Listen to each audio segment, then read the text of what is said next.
오늘 말씀의 제목은요, 지혜로운 여인의 중재입니다. 여러분, 우리가 왜 흔히 교회에서 질서가 있어야 된다라고 말을 하죠? 이는 하나님은 질서의 하나님이시기 때문입니다. 천지 창조 또한 공허하고 무질서한 세계 가운데 질서로 채워 넣으시는 하나님의 사역입니다. 구원 사역도 마찬가지입니다. 죄로 인해 무질서해진 세상에서 하나님의 주권과 예수 그리스도의 의로 새로운 영적 질서를 잡는 사역이 바로 구원 사역입니다. 따라서 교회 또한 질서가 잡힌 공동체여야 합니다. 그런데요, 질서가 다 똑같은 질서가 아니에요. 세상의 질서와는 구별되는 질서입니다. 여러분, 세상의 독재 정권도 보면은 나름대로의 질서를 갖추고 있습니다. 북한에서 열병식 하는 거 보면 그거만큼 일사불란하고 질서 정연한 게 없습니다. 그러나 세상의 질서는 힘으로도 억압되고 제도로도 통제될 수 있는 외형의 질서라 한다면 하나님의 나라의 질서는 형식에 그치는 것이 아닙니다.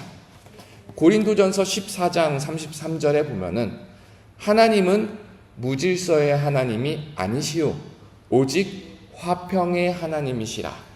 여기서 말하는 질서는 말씀과 성령의 지배 아래에서 화평으로 완성되는 질서이다라는 말씀입니다. 그런데 참 안타깝게도 지상의 교회가 종종 아파할 때가 있는데 그때는 보통 이 화평의 질서가 무너질 때입니다. 그리고 이 화평의 질서는 외부의 공격에 의해서 무너지기보다는 사실상 공동체 안에서 시작되는 균열로 무너질 때가 많이 있습니다. 오늘 본문은요, 다윗이 다시 왕권을 잡고 난 다음에 이 왕권을 통해서 나라를 재건하는 가운데 일어난 일이에요. 국가 질서가 흔들리는 사건이 크게 두 가지가 있는데 이 두 가지 사건은 내부에서 벌어진 일입니다. 그리고 결국 이 두 가지 사건을 극복하는 일도 내부의 한 지혜로운 여인의 손길에서 시작된 일입니다. 그래서 오늘 말씀을 통해서 공동체 질서를 무너뜨리는 두 가지 원인을 함께 살펴보고 이것을 극복하는 하나님의 지혜 한 가지를 살펴보도록 하겠습니다. 첫 번째는요, 감정의 골입니다. 20장 1절에 보면은요, 마침 거기에 불량배 하나가 있으니, 여기서 불량배는요, 성경이 말하는 불량배는 무가치하고 쓸모없는 행동을 하는 건달을 말해요. 근데 이 불량배들이 하는 성경의 특징은 뭐냐면은 공동체를 깨 부수는 사람들을 불량배라고 합니다.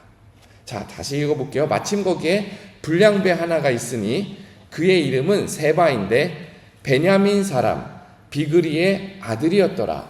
자, 여기서 베냐민 사람이라는 것을 강조하고 있죠. 고대 이스라엘에도 지역 감정이 있었습니다. 우리나라에도 지역 감정이 아주 심하게 남아 있잖아요. 근데 이스라엘에게도 지역 감정이 있었는데 대표적으로 베냐민 사람들과 유다 사람들의 지역 감정이 아주 심했어요. 유다는 대표적으로 우리 다윗 왕이 유다 출신이고요. 베냐민의 대표는 사울 왕이 베냐민 출신이었어요. 딱 그림이 그려지죠. 이 두 지역 감정 사이에서 베냐민 사람들은 항상 다윗이 왕이 된 것을 못마땅해 합니다.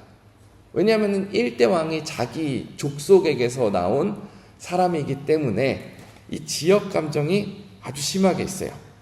이 지역 감정 속에서 세바가 하는 말이 무엇인지 제가 읽어드리겠습니다. 그가 나팔을 불며 이르되 우리는 다윗과 나눌 분깃이 없으며 이새의 아들에게서 받을 유산이 우리에게 없도다. 이스라엘아 각각 장막으로 돌아가라 하매. 자, 이게 무슨 말이냐면 이스라엘은 각 지파에게 속한 유산은 각 지파만 가져갈 수 있어요. 다른 지파가 가져갈 수 없습니다. 그러니까 만약에 강원도가 우리 지파의 땅이면은 우리 다른 지파의 사람이 강원도 땅을 가져갈 수가 없어요. 여기서 세바가 선동하는 내용이 뭐냐면은, 야, 원래 우리는 지파별로 따로 살던 사람들이야. 우리는 지파별로 개인 플레이를 해야 돼. 그러니까 우리는 다윗에게서 받을 유산이 없으니까 우리끼리 살자 하면서 공동체를 가르는 선동의 말을 하는 겁니다. 여기서 우리가 잊지 말아야 될 사실이 있죠. 이스라엘 12지파를 누가 한 군데로 묶으셨습니까? 하나님께서 한 군데로 묶으신 거예요. 근데 세바가 하는 것은 지역 감정, 개인의 감정의 골을 들어가지고 하나님께서 통일하신 왕국을 분열하고 있는 거예요. 이처럼 감정의 골은요, 이 감정의 골은 공동체를 분열시키는 아주 대표적인 원인입니다. 물론 우리가 서로 친하고 편한 사람들이 있을 수 있습니다. 물론 있어야 합니다. 이건 사람들이 모이는 모임 가운데 얼마든지 자연스러운 일이에요. 근데 문제는 어디서 생기냐면요, 친한 사람들끼리 생기는 것이 아니라 감정의 골이 깊어져서 마치 물과 기름이 섞이지 않는 것처럼 교회 안에 물과 기름이 섞이지 않는 사람들이 있다면은 그것은 교회를 허무는 일이 될 수가 있습니다. 세바가 불량배라 불린 것처럼 우리가 가지고 있는 이 감정의 골이 마치 사단이 사용하는 영적 도구가 되어서 공동체 속에서 불량배와 같은 일이 일어나지 않도록 우리는 주의해야 합니다. 혹시 내 마음 가운데 나는 누구는 절대 인정할 수 없다, 나는 저 사람이 하는 교회 일에는 동참하지 않겠다, 이것이 사람이 인정하고 안 하는 문제가 아니에요. 이것이 누군가의 일에 동참하고 안 하는 문제가 아니에요. 이것은 하나님의 집을 허무는 일입니다. 에베소서 4장 3절에 이런 말씀이 있습니다. 평안에 매는 줄로 성령이 하나 되게 하신 것을 힘써 지키라. 우리가 하는 일은 무엇이라고요? 힘써 지키는 거예요. 이미 성령께서 평안의 줄로 하나 되게 하셨으니까 우리는 그 안에서 지켜야 될 줄 믿습니다. 두 번째 공동체를 무너뜨리는 원인은요, 앞자리 욕심이에요. 앞자리 욕심.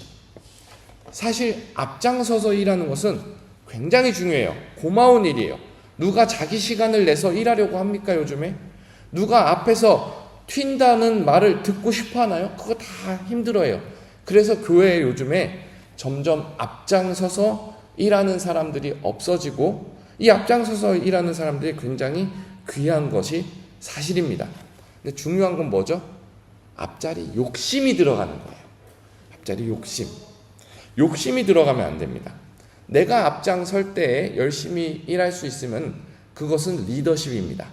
그런데 동시에 내가 누군가가 앞장서서 하는 일에 지원을 할 수 있고 섬길 수 있고 도와줄 수 있어야 될 때에, 그때의 앞자리 욕심이 아니라 온전한 리더십이 되는 거예요. 반대로 앞자리 욕심은 무엇입니까? 항상 내가 주목받으려는 욕심 가운데 누군가 세워질 때 그 세워지는 사람을 시기하고 깎아내리려 한다면 그것은 나의 욕심이 들어간다는 사실입니다. 오늘 요압이 나와요. 요압은 어제도 다룬 사람이지만 다윗의 친척이고요, 다윗에게는 없어서 안 될 아주 중요한 군사령관이에요. 요압은 항상 군사령관으로서 나라의 굳은 일을 다 하였어요.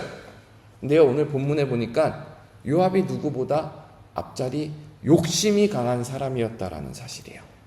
자, 제가 말씀을 읽어드릴 테니까 잘 봐보세요. 20장 4절입니다. 왕이 아미사에게 이르되 너는 나를 위하여 3일 내로 유다 사람을 큰 소리로 불러 모으고 너도 여기 있으라 하니라. 반란군이 일어났을 때 이 반란군을 제압하기 위해서 이제 왕이 군대를 소집을 하잖아요. 근데 이 군대 소집하는 일에 이번에 왕이 요압을 세우는 것이 아니라 누굴 세우죠? 아미사를 세워요. 아마사를 세워요. 그러니까 새로운 군대 지휘관을 다윗이 새로 세워가지고 요 사람을 통해서 일하려고 작정을 한 거예요. 그런데요, 요압이 이 자리를 시기합니다. 요압이 이 자리를 빼앗으려고 해요. 20장 10절을 20장 9절을 제가 읽어드리겠습니다. 요압이 아마사에게 이르되 내 형은 평안하냐 하며 오른손으로 아마사의 수염을 잡고 그와 입을 맞추려는 체하며, 이제 요압이 새로운 군사령관이 된 아마사에게 가가지고 친한 척하면서 이렇게 인사를 하려고 가까이 가는 거죠. 그러면서 요압이 무엇을 하는 10절 한번 같이 읽어보겠습니다. 10절입니다. 시작. 아마사가 요압의 손에 있는 칼을 주의하지 아니한지라 요압이 칼로 그의 배를 찌르매 그의 창자가 땅에 쏟아지니 그를 다시 치지 아니하여도 죽으니라. 요압과 그의 동생 아비새가 비그리의 아들 세바를 뒤쫓을세. 여러분, 성경에 참 이런 역사도 있습니다.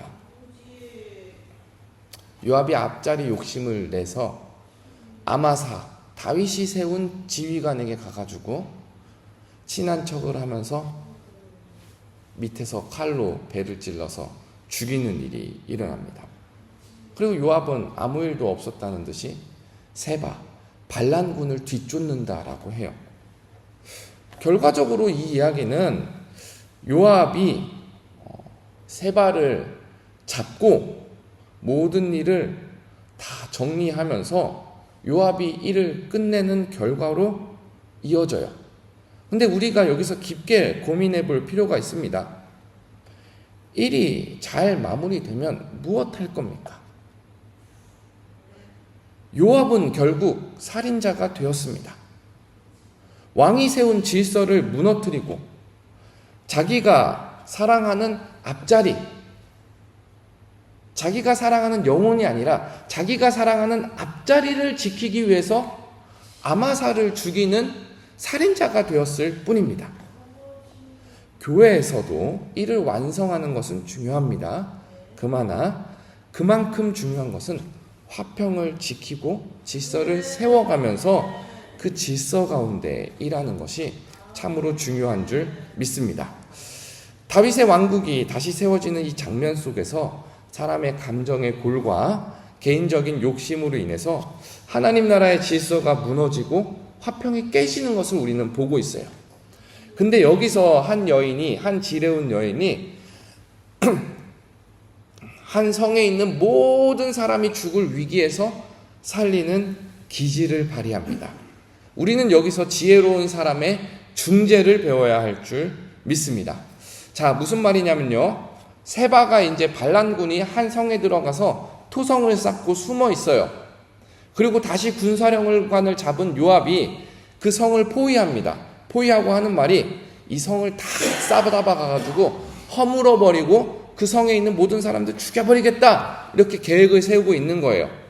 그때 지혜로운 여인이 용감하게 성 밖으로 나와가지고 요압에게 말을 합니다. 우리 한번 제가 20장 18절을 읽어드릴 테니까 한번 봐보세요.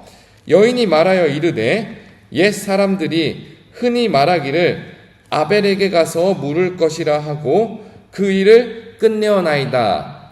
이 아벨에게 가서 물을 것이다, 옛 사람들의 속담인데요. 이 속담이 무슨 내용인지 성경엔 잘 나오지 않아요. 아마 이 아벨이라는 지역에 있는 사람이 굉장히 중재자로서 좋은 역할을 했나 봐요. 누구나 들으면 알 법한 중재자로서의 역할을 해서 요압에게 가서 야, 우리도 그 사람처럼 중재를 하고 평안을 만들자, 이렇게 여인이 청하는 거예요. 그러면서 여인이 하는 말이 19절입니다. 우리 19절 제일 중요한 말씀이거든요. 같이 읽어보겠습니다. 시작. 나는 이스라엘에 화평하고 충성된 자 중 하나이거든. 당신이 이스라엘 가운데 어머니 같은 성을 멸하고자 하시는도다. 어찌하여 당신이 여호와의 기업을 삼키고자 하시나이까 하니. 이 여인이 이제 요압에게 가서 용감하게 말하는 거죠. 하는 말이 무엇입니까? 어찌하여 당신이 하나님의 기업을 삼키고자 하나이까? 왜 하나님의 사람들을 죽이려고 합니까? 왜 하나님 안에서 한 가족이 된 사람들을 무너뜨리려 합니까? 이것이 중재의 핵심입니다. 하나님의 기업을 헐지 말자. 하나님의 기업을 지키자. 이 여인의 이 중재로 시작돼 가지고 요압이 그러면은 여인에게 이걸 좀 해결해 달라 해가지고 여인이 성에 들어가서 배신자만 내보내고 성 사람들과 요압 사이에 중재를 하는 아주 결정적인 역할을 합니다. 사랑하는 여러분, 우리도 교회 안에서 중재자가 될 수 있어야 합니다. 감정의 골이 깊어서 분열된 사이에는 하나님의 역사가 일어날 수 없어요. 자기 욕심에 빠져 서로가 싸우고 있는 그 자리에는 일은 마무리되어도 하나님의 영광이 반사될 수는 없습니다. 우리는 감정의 골과 자기 욕심에 빠져 있는 공동체 속에서 중재할 수 있는 이 지혜로운 한 사람이 되어야 돼요. 근데 저도 압니다. 사실 중재하는 일이 세상에서 제일 힘들어요. 솔직히 말하면 제가 갖고 있는 문제도 제가 해결하지 못하고 있는데 어디 가서 중재를 한다고 떠들겠습니까? 그런데 말씀 가운데 힌트를 얻습니다. 그 힌트는 뭐냐면은 여호와의 기업을 헐지 말자. 누구의 기업이라고요? 여호와의 기업이에요. 우리는 누가 주인인지 기억해야 합니다. 내가 섬기는 이 자리가 누가 맡기신 자리인지 기억해야 합니다. 그리고 기업이라는 것은 결국 상속되는 거예요. 하나님의 기업이 우리에게 상속되는 거예요. 그러면 우리가 받을 이 유산을 우리 스스로 헐어버려서 되겠습니까? 아니지요. 오히려 우리가 지키고 세워가며 화평하게 하는 자가 되어야 합니다. 예수님께서는 말씀하셨습니다. 화평케 하는 자는 복이 있나니 그들이 하나님의 아들이라 일컬음을 받을 것이니라. 사랑하는 여러분, 하나님의 자녀로서 화평하게 함으로써 하나님과 사람 앞에 인정받는 우리가 되기를 주님의 이름으로 부탁을 드립니다. 우리 함께 기도하겠습니다.